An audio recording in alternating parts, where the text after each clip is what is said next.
I think that intro is suitably majestic for my needs. Hello and welcome, I'm Bricey, and I've been a long time since I've done a YouTube video. But new PC, new recording equipment means I can kind of get back into it here, and one of the first videos I wanted to make is talking about the European teams at MLG Worlds. Unfortunately, I'm not there, but I'm hoping maybe that I can fill in a few blanks if you don't know some of the team strengths, some of the weaknesses. A bit of an overview. I'm sure I'll get one or two things wrong talking about these three teams. We're going to cover Vitality, Infused, and Millenium. I'm sure I'll jump cut when I get something wrong anyway. So, shout out to my new overlay, as you can see here. I've got like a thing now. That was Pixel Factory that sorted that one out for me, so that's fantastic. Thank you very much. Any negative stuff I say in this video is just a critique. It's about strengths and weaknesses. I want to kind of be honest with people at home about the likelihood of these teams doing well and what I think their problems are. They can disagree with me, you can disagree with me, but this is a discussion more than anything. And there's going to be a lot of videos I'm going to do over the next couple of months. It's going to be a very similar theme where it's more of I'm going to tell you some facts and then I want to hear your opinions and your discussions on things, and this is going to be a lot of my opinions as well. Okay, let's jump into it then. Let's talk about Infused first of all. Actually, they played, obviously, the best thing about this is these three teams all played at DreamHack London.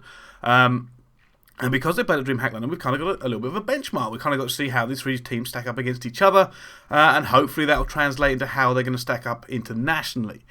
So Infused, you've got people like Marky B in there, you've got PD, you've got Urban, and you've got Zero. And some of you won't know some of these players, like Urban and Zero, not made the biggest kind of impact on the scene. They're not the biggest of international names, but some of you will have heard of them. But let's go over them. I mean, Zero kind of rose to prominence when Swanee and Shane picked him up. He's been around for a little while, and some people really rate him, some people are still unsure. I think one of the big things that people are going to be wondering about him coming at MLG Worlds is he going to play well internationally? It is a different level to Europe. It is a different kind of ball game. There's going to be playstyles. There's going to be things he's not experienced before. So we're kind of wondering about Urban. He's played a little bit more internationally, I think, and he's going to be a little bit more comfortable here. I have seen him perform against international teams at things like Gfinity. So I think he's going to be a bit more comfortable with him. But fortunately, they've got someone like Marky B with him. Now, if you've been following Marky B through AW, it's been one of his worst years.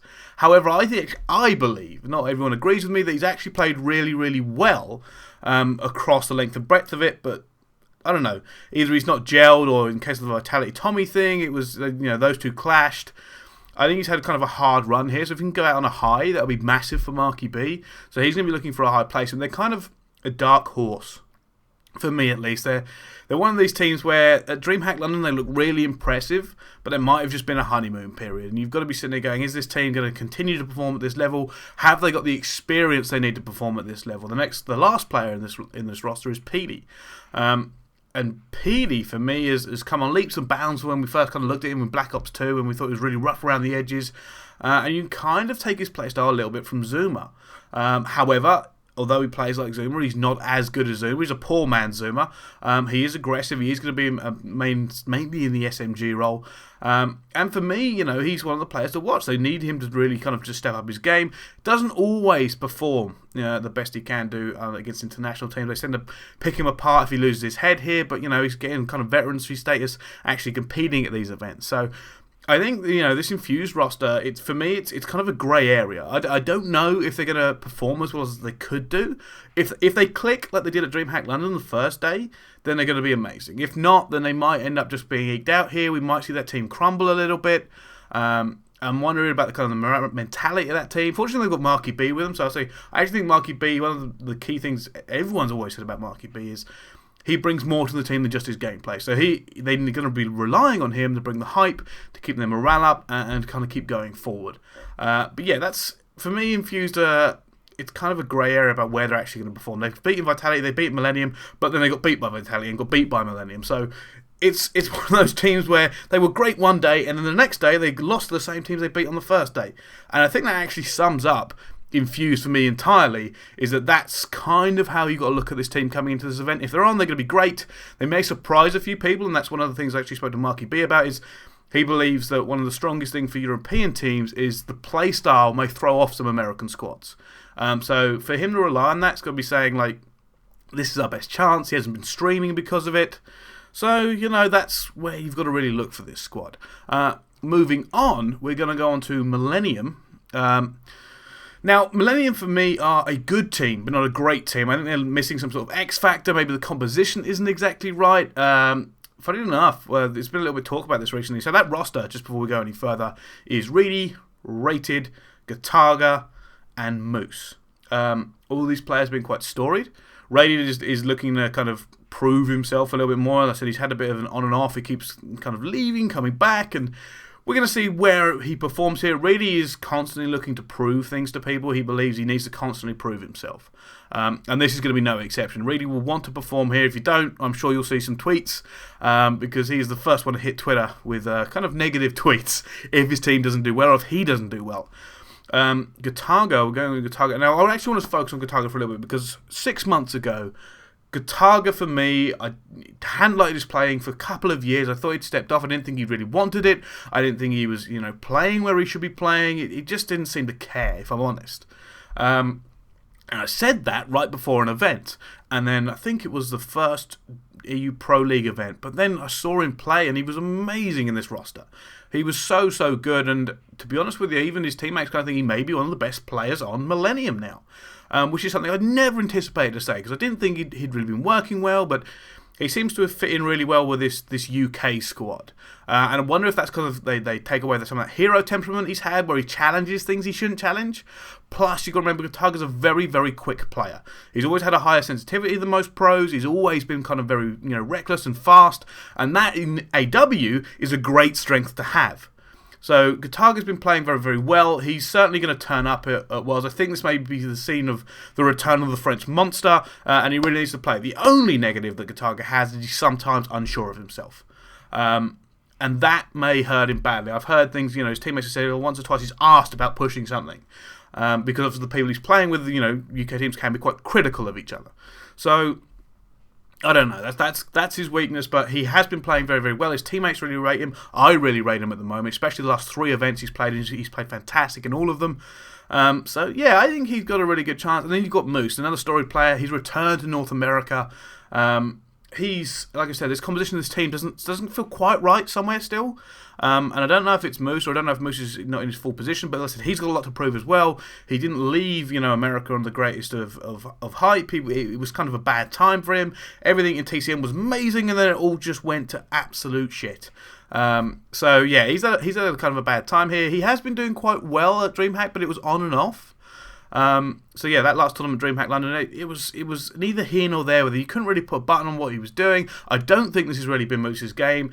He, someone did say that he Moose to speed up a little bit, and like I said, Moose is kind of nicknamed Granddad occasionally because of his slow playstyle. And on AW, that doesn't always kind of come off exactly well, and it didn't go well in TCM and Millennium. It's just kind of there with the rest of them. Like I said, this is a good team. I don't think it's a great team, and the one big negative of this team you've got to take away, well, 2 actually. I've just thought of a second one. One is morale. Morale in this team is not the best in my opinion. If they start to lose, they could be in serious trouble. We've all seen these players before. Reedy, Rated, Moose, they're kind of quiet sometimes. You see Reedy, if they get hyped, they can be massively hyped. And I mean, Reedy's always going to look angry. Let's be honest, but they're going to be kind of in it. I'm going to look at Rated and Rated kind of G up the other two. I mean, Gataga is not going to lead the others because obviously he's going to be trying to speak English, so it's kind of hard sometimes to convey across. But there's no real hard and fast captain. I mean, Reedy's been kind of acting at it recently. So morale is one issue for this squad. I do think that's going to be a problem if they start to lose or get a hard team. The other is that they suck at respawn. And they won't mind me saying this, because I speak to Reedy all the time, right? So this is not me roasting me or anything, but they're going to need a miracle to win a respawn. They struggle to win respawns in Europe online. Is that going to translate? I mean, their S&D game is superb, so they can kind of rely on that. But their respawn, especially at this next level, I said this is not Europe, this is another level for them. It's either going to be their playstyle throws off some teams, or they're going to get hammered. Because I said their respawn is not where it needs. It needs one of these players to go off. Maybe Rated needs to maybe drop a 40. And I said he's kind of a little bit of a dark horse. He should be able to do some serious damage in the respawn. But if they don't have somebody going, explosive in the respawn, they're going to lose it, and they're going to lose it quite badly. So they're going to need to sneak a respawn. It's kind of like a sneaker respawn team. But we'll see how that plays out. Maybe on the international level they've got some sort of clickingness. I think it can be a really solid squad. It's a solid squad. But is a solid squad enough to beat the teams that they've got in their group? Don't know. Moving on to the last one. Vitality. There are a lot of names in Vitality that everybody kind of recognises, and that's the reason I've left them to last.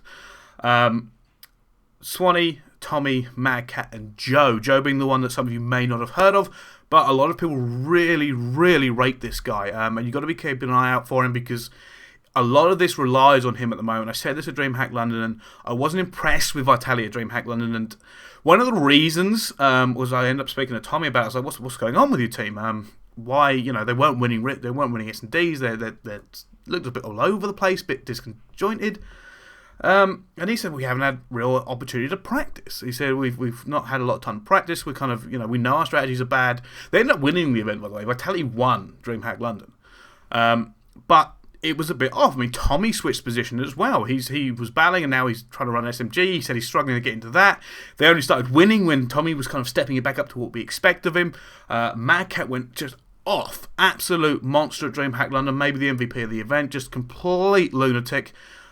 He needs to step that up. Every time he goes over to America, he wants to prove himself again at an international level.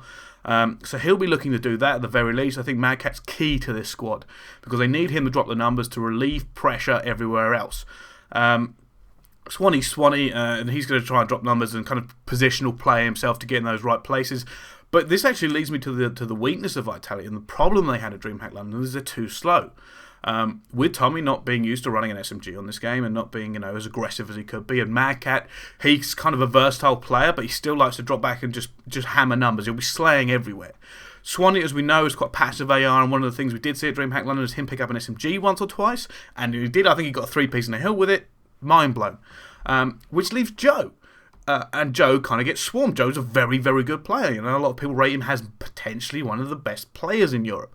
But is that enough? I said if he doesn't have those players backing him up, if Swanee's sitting back, if Mad Cat's, hovering back a little bit to pick up some more kills, if Tommy's not with him and Tommy's not on his game and firing full force, it's too much for Joe, especially against some of these big teams they've got to play against. We've seen that faster teams, we've seen, that kind of high tempo is where a lot of teams like to play, just absolutely the limit. Hard points, fast and furious, uplinks, speedy as hell. Can they do this? And I don't really know. I mean, like I said, Vitality really struggled day one at DreamHack London. Somehow, day two, they all had these big games. They all started playing really well. Don't know if it was more individual performances or team performances. That's where we're going to have to kind of look. And the first few games, actually, at MLG Worlds is going to be so important for Vitality. Because if they're off their game, then it's going to be a swift goodbye, and that team will break up. I cannot see that team sticking together if they have a bad result at Worlds. Unless they're just holding for the next kind of Black Ops 3. I don't know. I think this team came together for Black Ops 3, not this game. So that's maybe why the composition is off. Like I said, they feel a little bit too slow for this game. There's a lot of pressure on Joe. Tommy's going to be one of the key players to watch. His S&D is going to be superb. Tommy will be superb at S&D. But he's still adapting. And fortunately, Vitality are boot camping. So they have boot camped a week. So any of these issues, they might be able to find out and fix. And have had a lot more practice than the last time we saw them. But yeah, this is how you should be really looking at these squads. This is what I'm looking at. This is what we're kind of going for here. I don't know, maybe one or two of them get out of groups, maybe crack top 8. Top 4 would be an absolute miracle. If I tell you to click it, it'll be them. I don't know if it's going to be Millennium 1. Honestly, I just think it's not the Millennium are bad. And out of these 3, they match up with the other 2 perfectly. I just think it's that composition. They're a solid squad, but maybe not exceptional, and that's maybe not enough to get them further in the tournament. And Infused are a dark horse. They could do absolutely anything. They could crumble straight away, or they could be magnificent. It's just mind blown until we see what they're going to be doing at an international level. But yeah, I just want to kind of go over a few things. It's been glossed over some of these teams a little bit, and probably glossed over Infused a little bit too much as well. But this is the teams we're going to be looking at here, and can they do damage at this event? I don't think any of them are going to win the group at all. And I think they're going to have a real struggle for second. This is going to be a really hard event for the European squads. And I just don't know. For me, I'm not as confident in the European rosters that we're sending over as I have been at past events. I wasn't confident last time I saw a lot of the European teams, and they ended up doing fairly well. So, you know, I'm going to be supporting Europe. I'm actually wearing a TCM top right now, even though TCM doesn't exist and whatever. But yeah, I'm going to be supporting the European teams because I'm European and a lot of these are my very good friends. And if they do watch this video, I just want you guys, please don't roast me on Twitter. This is just kind of a covering of things I wanted to kind of go out here, and I want you guys to kind of discuss it yourself as well. So I think that's more or less me waffling my way through. So thank you all so much for watching. I hope I haven't said anything wrong or glossed over anything too much. Remember to follow me on Twitter. That way. New overlay. That way, you know, like the video, give me a comment, please give me feedback on this, because we'll try to do more of them. And I'd prefer, you know, constructive criticism. You know who you are. But until then, I'll see you next time.